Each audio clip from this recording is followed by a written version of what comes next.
My dear fellow citizens, my heartiest greetings to all of you on our 77th Independence Day. It is a glorious and auspicious occasion for all of us. I am overjoyed to see that festivity is in the air. It is a matter of delight as well as pride for us to see how everyone, children, youth, and the elderly in cities and villages everywhere in India are excited and preparing to celebrate this festival of our freedom. The people have been celebrating Azadi Ka Amrit Mahotsav with great enthusiasm. Independence Day celebrations also remind me of my childhood days. We could not contain our excitement of participating in the Independence Day celebrations in our village school. When the tricolor was hosted, we felt an electrifying energy pass through us.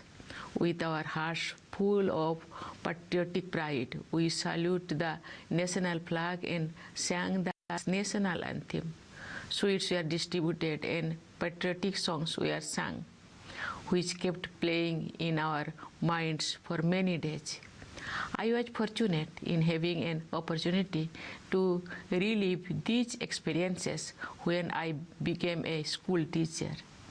When we grow up, we may not remain as expressive of our joy as children are, but I am sure that the intensity of the patriotic feelings associated with the celebration of national festival is not diminished at all. Independence Day reminds us that we are not merely individuals, but we are part of a great community of people. It happens to be the biggest and the greatest community of its kind. It is the community of the citizens of the world's largest democracy. What we celebrate on Independence Day is the fact that we are part of a great democracy. Each of us has many identities, apart from caste, creed, language, and region. We are also identified with our families and professions. But there is one identity that is above all. That is our identity as citizens of India. Each one of us is an equal citizen. Each one of us has an equal opportunity, equal rights, and equal duties in this land. But it was not always so. India is the mother of democracy, and since ancient times, we had democratic institutions functioning at the grassroots. But long years of colonial rule wiped them out. On 15th August 1947, the nation woke up to a new dawn. We not only own freedom from foreign rule, but also the freedom to rewrite our destiny. With our independence began the era of foreign rulers withdrawing from many colonies, and colonialism drew close to its end. What is special about our freedom struggle is not only the fact that its objective was achieved, but also how it was fought. Under the leadership of Mahatma Gandhi and a galaxy of extraordinary visionary leaders, our national movement was animated by a unique set of ideals. Gandhiji and others rekindled the soul of India and helped the nation rediscover its civilizational values. Following India's shining example, truth and non-violence, the cornerstone of our resistance, has been successfully employed in many political struggles around the world.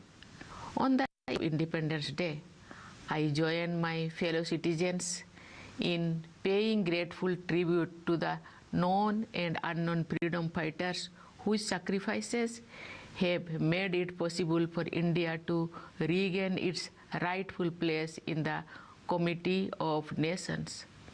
Great women freedom fighters like Matangini Hajra and Kanakolata Borua laid down their lives for Bharat Mata. Ma Kosturaba matched the father of the nation, Mahatma Gandhi, every step of the way on the difficult path of Satyagraha.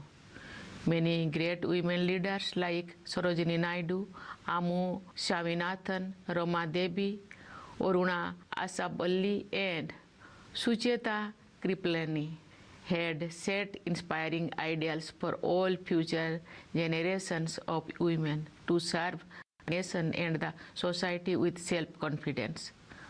Today, women are contributing extensively in every field of development and service to the country and are enhancing the nation's pride. Today, our women have made their special place in many such fields in which their participation was unimaginable a few decades ago. I am happy to note that the economic empowerment of women is being given special focus in our country. Economic empowerment strengthens the position of women in the family and society. I urge all fellow citizens to give priority to women empowerment. I would like our sisters and daughters to overcome challenges with courage and move ahead in life. Development of women was among the ideals of our freedom struggle. Dear citizens, Independence Day is an occasion to reconnect with our history. It is also an occasion to assess our present and reflect about our way forward. Looking at the present, we see that India has not only regained its rightful place on the world stage, but it has also enhanced its standing in the international order.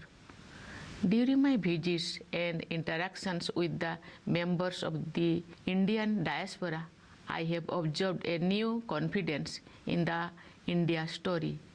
India is playing a crucial role in promoting developmental and humanitarian goals around the world. It has also assumed leadership of international forums, especially the presidency of G20. As the G20 represents two-thirds of the world population, this is a unique opportunity to help shape global discourse in the right direction. With the G20 presidency, India can nudge decision-making in trade and finance towards equitable progress. Beyond trade and finance, matters of human development too are on the agenda.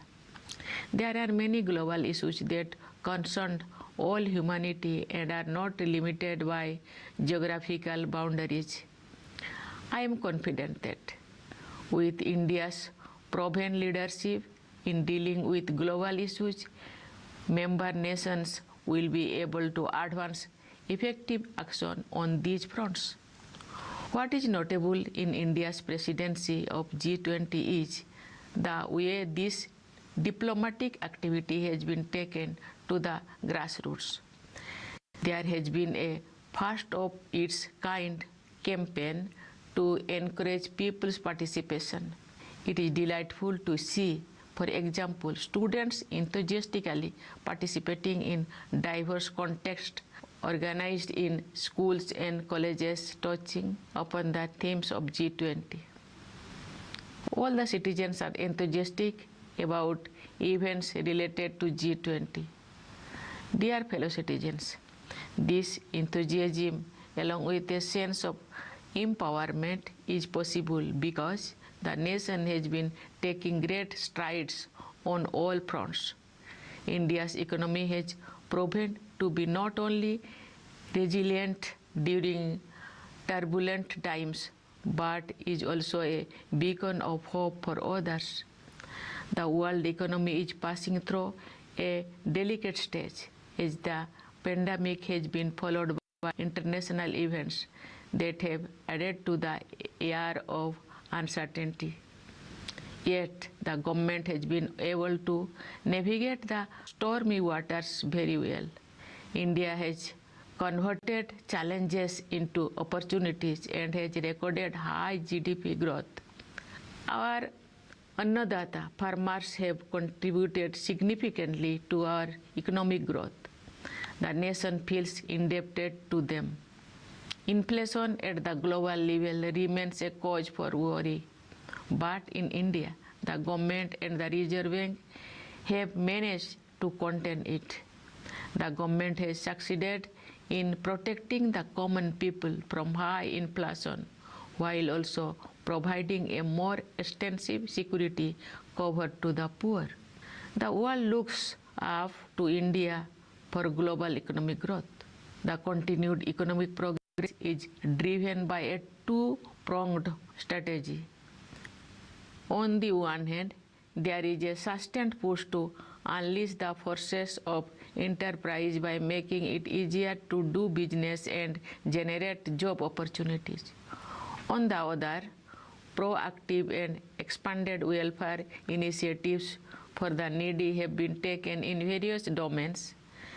Giving priority to the deprived remains the focus of our policies and actions that have lifted a large number of people out of poverty in the last decade. Similarly, there are specific programs to improve the conditions of tribals and encourage them to join the journey of progress.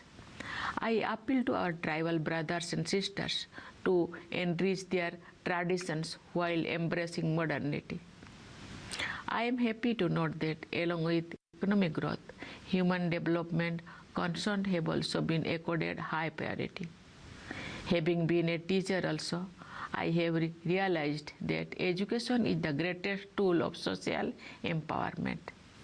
The National Education Policy of 2020 has started making a difference. From my interactions with students as well as educationists at various levels, I gather that the learning process has become more flexible. The visionary policy, which aims to merge ancient values with modern skills, will bring in unprecedented changes in the education sectors over the years, leading to a great transformation of the nation. India's economic progress is powered by the dreams of its people, particularly the young generation for whom limitless opportunities have opened up. From startups to sports, our youth have explored new horizons of excellence. The aspirations of the new India have infinite dimensions. The Indian Space Research Organization keeps scaling new heights and setting higher benchmarks of excellence. This year, ISRO launched Chandrayaan-3 and its lander named Vikram and its rover named Pragya are slated to land on the moon in the next few days. It will be a proud moment for all of us, and I look forward to it. But the mission to the moon is only a stepping stone for our future space programs. We have to go far ahead. For their work in space and also on Earth, our scientists and technologists are bringing laurels to the country. To foster the spirit of research, innovation, and entrepreneurship, the government is setting up the Anusandhan National Research Foundations with an amount of rupees 50,000 crore for next 5 years. The foundation will seed, grow, and promote research and development in our colleges, universities, and research institutions. Dear citizens, for us, science or knowledge are not ends in themselves, but are a means for the betterment of all the people. One area that merits urgent attention of scientists and policymakers all over the world is climate change. We have faced numerous extreme weather events in recent years. Parts of India have faced extraordinary floods. At the same time, there are places facing drought. These events are also attributed to the phenomenon of global warming. Therefore, it is necessary to make efforts at the local, national, and global levels for the environment. In this context, it is noteworthy that we have achieved unprecedented goals in the field of renewable energy. India is providing leadership to the International Solar Alliance, Our country is playing a leading role in fulfilling international commitments. We have given the mantra of life, that is lifestyle for environment, to the global community. Dear fellow citizens, extreme weather events affect all, but their impact is far more severe on the poor and the marginalized.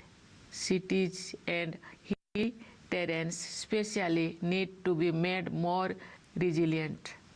The larger point here is that the culture of greed takes the world away from nature. We now realize the dire need to return to our roots. I know that there are still many tribal communities who live very close to nature and in harmony with it. Their values and lifestyle offer invaluable lessons for climate action. The secret of the survival of the tribal communities through ages can be summarized in one word. That single word is empathy.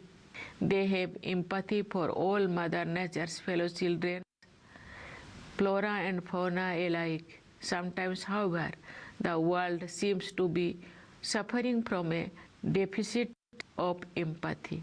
But history shows that such periods are only aberrations, and kindness is our fundamental nature.